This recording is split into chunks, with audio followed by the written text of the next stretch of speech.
Magandang araw po sa inyo lahat. Muli po ako magre-report sa inyo tungkol sa mga iba't ibang development doon sa mga flood control project na kaso at para malaman po ng ating minamahal na taong bayan kung ano na ang naging progreso. 7 na po sa mga individual na may warrant of arrest sa Sandigan Bayan kaugnay sa mga flood control anomalya ang nasa kustodya na ng ating mga otoridad.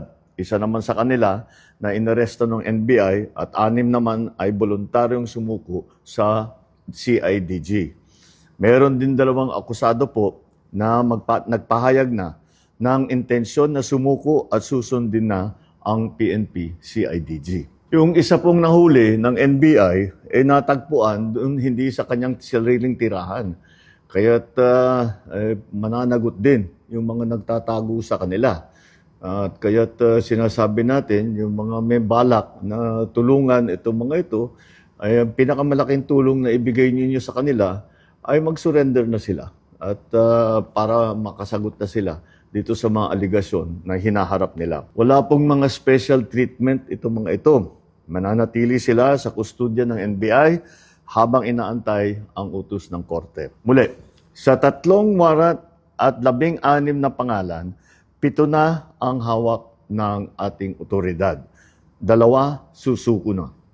7 ang mananatiling at large at kasama na dyan si Saldico. Sa lahat ng natitirang akusado, ang aking payo sa inyo ay sumuko na kayo. Huwag nyo nang antayin na habul-habulin pa kayo. Mas maganda para sa sitwasyon ninyo na sumuko na kayo para maganda ang inyong pagsagot sa mga aligasyon na dinala kontra sa inyo. Sa mga nagtatangkang tumulong sa pagtatago, tandaan ninyo na kahit papaano, mananagot din kayo kung kayo ay nagtatago ng isang fugitive from justice.